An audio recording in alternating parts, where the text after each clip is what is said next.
The opening segment was a face-to-face interview with Hangman, Adam Page, and Will Ospreay. And all I've got to say to you folks out there who were fortunate enough not to have witnessed this marathon therapy session, as the kids say, is that Uncle Dave Meltzer thought that this was the most brilliant thing ever, made them both look like stars, and was probably the best face-off this year. That's what Are I've you heard him serious? quoted at. Yes. No, he did not say that. Yeah, and he didn't even qualify best AEW face-off. Like all that shit with Wow. Punk and Drew and all that other stuff. Not only was this not any of those, but it also won worst haircut. Oh, Tony Schiavone, who's supposed to be the interviewer, introduces both these guys and then hands off the microphone and stands in the corner like a schmo while they start talking. And once that they have said they're not going to fight, then he just gets out of the ring. Like he was just waiting to make sure he didn't have to fucking exert his authority. And then they let these two twits have their dramatic rendition in the ring with the spotlight just on the two of them, where they try and fail to have this again dramatic story behind this. That good God, Ospreay's trying the folksy comedy that falls flat. He wants to have a beer with Paige, but Paige doesn't know where to trust him or not. And it's just over-scripted, rotten material about shit that only these indie level, minded fans could possibly get into. And with the dramatic and flowery verbiage that they've come up with in their minds where they think they're Shakespeare. And it's bad enough when they've got not only allegedly professional writers, but also big stars in wrestling that can talk, delivering dramatic shit in the WWE. But when it's two fucking nitwits that make their own shit up, and by virtue of a billionaire not being able to yank a knot in anybody's tail and take control of his business, they're just allowed to go out there and drone on for 20 minutes. Holy fuck. Ospreay really wants to win the title. He wants to bring it home.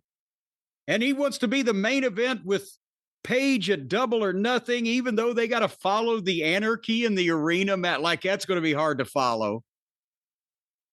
And he wants to go on and win the title at the stadium because he starts complaining about his 15-hour flight every week.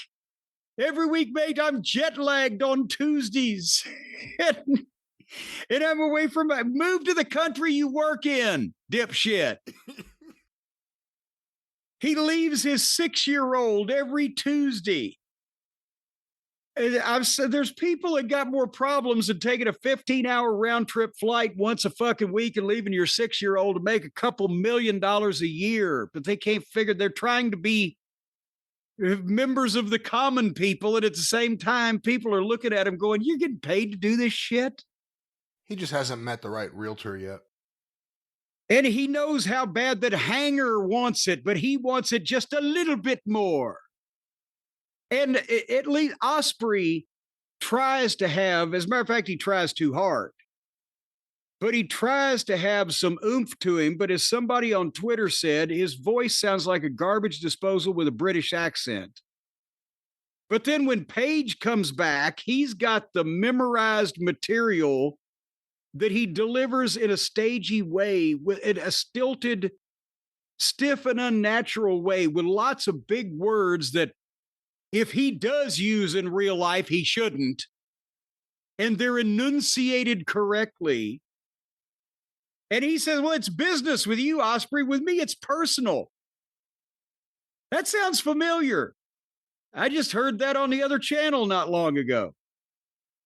And Paige, when he starts yelling, he looks like he's going to cry. And he's venting about Christmas morning when I saw my son, or my son saw me staring out the window looking for someone that would never come back. What the fuck is this? Is this goddamn Summer of 42 bullshit. And he said, my wife pities me. I pity her. And he went on forever about wanting to make everybody proud of him. I need to know there's some kind of light at the end of this 2-year tunnel through hell. And I'm like, they're talking about this bullshit about I want it more than you do. I want to be the champion mate. Instead of goddamn, people have real problems. This was not a 2-year tunnel through hell, except for the people that were watching you on television. It was hell on them.